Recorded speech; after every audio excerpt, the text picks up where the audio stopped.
I feel like the coyotes just always been like a part of my life. And then living in the desert, I mean, they're everywhere. You hear them everywhere. They navigate through the washes, through the alleys. Kind of the same way I navigate the city. I'm like all over the place.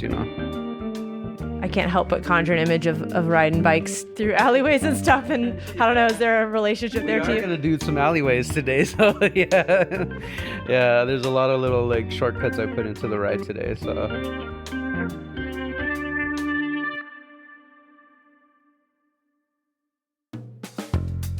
This is City Share, a show about how we move through cities and how cities move us. I'm Sam Herr. Today, Tucson. I actually grew up in Tucson, so in a lot of ways, I know the city really well. There are trails out here that I used to ride as a kid, all the way to the end, to the point where they merged into the desert. But I haven't lived here in over 20 years, and things have changed a lot. Those trails don't just end anymore. They keep going. So I recruited a tried and true Tucson native to show me what the city is like now and how it's changed. Yes, I grew up here in Tucson. I've been here for 39 years.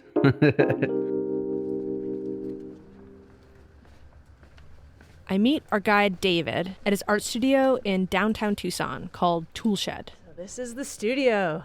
Wow, it's awesome. It feels very creative in here, very bursting with ideas. And he's a painter, printmaker, and art teacher. Colors, I love all the colors here. I'll let you go first. I'm going to be kind of slow, I think. That's just the only sketchy part. Oh. We walk down some steep metal stairs, like almost a ladder.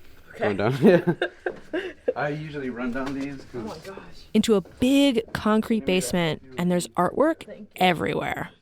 And I've been going through and like recycling or also painting over things. So it's kind of been part of the process, is just sometimes eliminating something and just starting over again. Interspersed with all these different layers of paintings are bikes, including this one bike.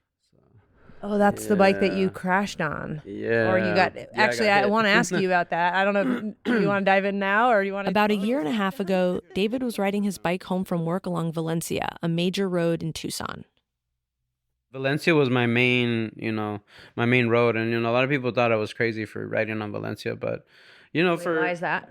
Just all the accidents that have happened. It's a really fast-moving street. The bike lane on Valencia ends at a freeway on-ramp, which means that bikes have to merge into busy traffic to cross the intersection. And so I just remember crossing the dotted line, and then out of nowhere, I just remember being thrown in the air, slamming the ground, and just being dragged by the car for a little bit. And then when the car finally stopped, I was kind of like face down. I was face down, trying to kind of like get myself up. And I was like, oh man, I just got hit by a car. David took a break from biking for a while, not only to recover physically, but also to recover from the trauma of the whole experience. But he's been slowly making his way back to biking. But, I feel like I've been finding more joy in like riding again. And there's like so much positivity you get out of a bike. You can ride as far as you want or as far as your body lets you. And sometimes you even push past that. I got to go back to that feeling. I want to go ride bikes. David's not quite riding like he used to, though. But I feel like, I'm just glad that I can still ride a bike. But it's definitely changed my mentality of like where I ride and how I ride. I feel like now I navigate more of those back areas, those bike paths, bike boulevards. And that's where, I find more comfort because I'm not as worried about, cars speeding by. Today, David is taking us on a new bike path in downtown Tucson, through the back alleys of the historic district, and then we'll end at one of the city's Sonoran hot dog carts. We head from the studio to a to-go station across the street. We grab our bikes and get on our way. We're biking along Aviation Bikeway, a protected bike path running along Barraza Parkway, one of Tucson's main roads downtown. I've got to say, things look a lot different around here than I remember. It's just funny because I remember, in my younger days coming here to Maloney's, and like now that's no longer, there. So Maloney's Tavern was a Tucson institution. So I as well remember Maloney's, the Yeah. Greyhound. Now it's like this housing complex Yeah. with the trolley station. I was like, oh my God, this is where Maloney's was, and that was where the Greyhound was. I can't even recognize it. Yeah. The original Maloney's was torn down in 2019 to make room for a new housing development. And that's just kind of downtown Tucson these days. Basically, a whole new city popping up.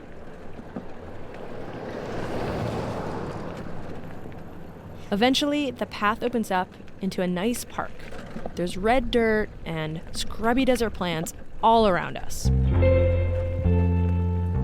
We round a corner to Rattlesnake Bridge, which is this giant bike and pedestrian bridge shaped like a rattlesnake.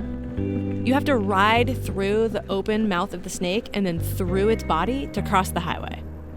I had heard rumors that at one point it used to make rattling noises at the other end, but I haven't found the source of if that was true or not. We check out the bridge and then we double back the way we came and exit the trail onto some small neighborhood streets. And where are we headed? We're gonna then head into some of the older neighborhoods that are right here off to the side. I love the stucco architecture.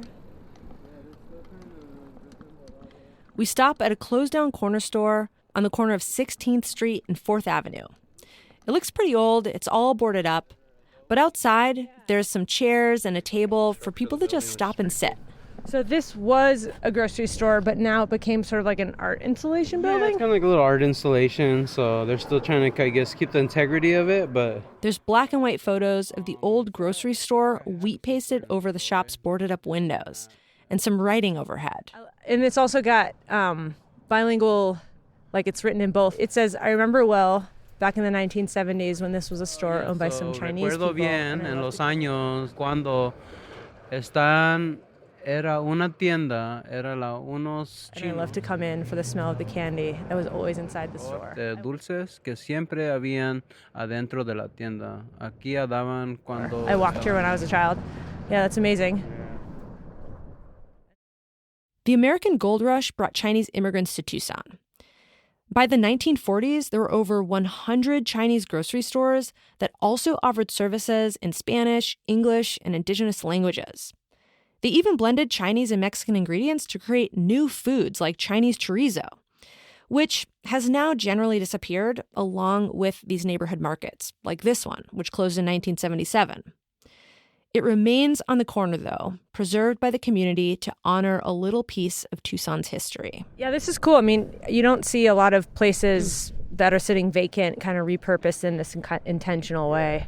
Yeah, so there's people out there still taking that history while there's elders around and, capturing that history and preserving that history so that we remember.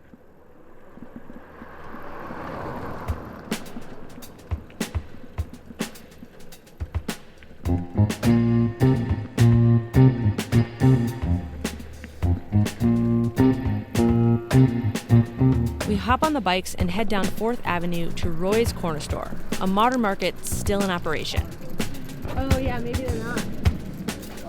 Okay, cool. What's going on? We head inside for tepache sodas. Show me what you got. Tepache is a delicious fermented pineapple drink traditional to Mexico.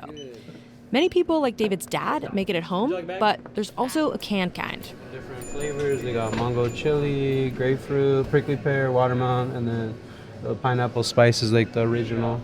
Even though I'm a little bit of a wimp about spice, I go for the original. It's delicious. Up on the bike. Cool. After a short break, we get moving again. We turn onto 6th Avenue and ride down a few blocks to 5 Points, a big star-shaped intersection where 5 roads and 5 neighborhoods meet. Oh, wow, with a big sign that says Barrio Viejo. The streets all have huge steel arches over them with each barrio's name on it. We cross under Armory Park, where we just came from, towards Barrio Viejo, where we're headed next. Oh, I think I'm remembering this corner now. Yeah. I did notice earlier you were wearing an ugly but honest hat, and I was Yeah. holding and asking questions because I knew we were going to come by, and I see the sign over there. it's right So, over there, so- yeah. Across the street is a sign poking up over the buildings with bold red lettering, ugly but honest.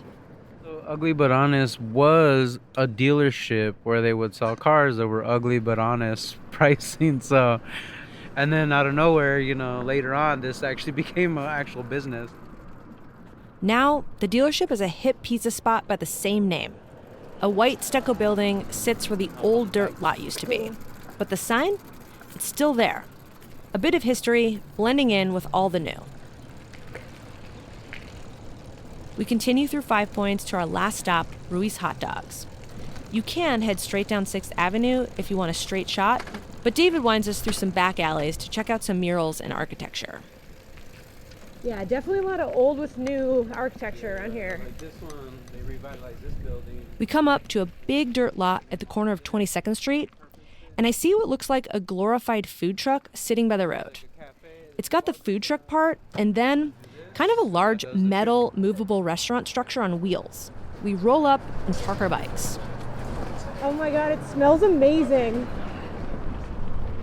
Oh my gosh, it's like sweet, and it's kind of like a food truck, but like more. Awesome.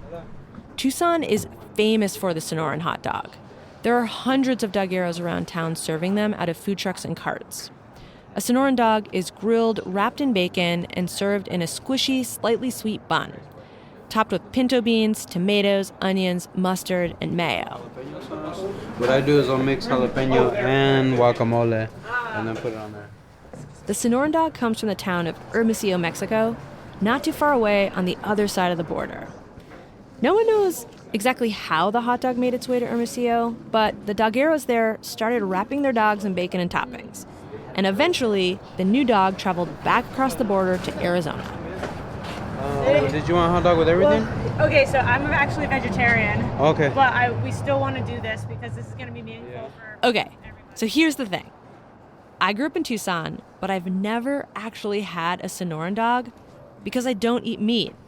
I figured I'd just talk to David while he got a hot dog, but instead, David kind of blew my mind. Everybody. So did you not want the weenie in it, but everything else? Perfect Yeah? idea. Okay. I have never thought of Sonoran dog, no dog before. Voy a agarrar dos con todo y uno nomás sin el weenie. Sí. Ajá. Y I don't know if you want sodas. They got sodas over here.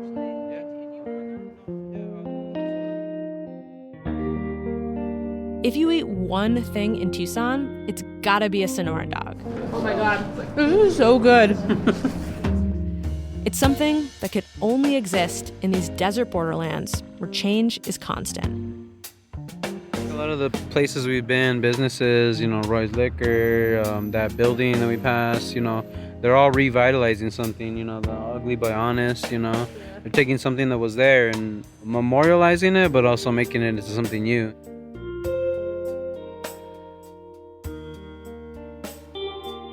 This was a really fun ride. From David's studio to Ruiz Hot Dogs was just over 3 miles, or about 5 kilometers, which could be easily broken up into sections. Just the aviation bike path, or just winding through the neighborhoods, or you could make it a loop for something a little longer. We almost never found ourselves on a busy road full of cars, really just bike paths and back streets, so it's good for any experience level. Big thanks to our guide David for helping me peel back the layers of Tucson and see it through his eyes.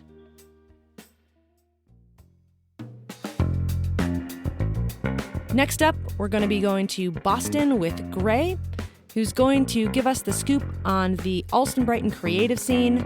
You're painting and drawing and doodling on anything you have access to. And some of his favorite dessert spots. The Weekend Cafe has a croffle, and I'm really into croissants and I'm really into waffles. Those are two of my favorite bread products, and they combined them for savory and sweet desserts here. So this is one of my favorite spots to meet up with people.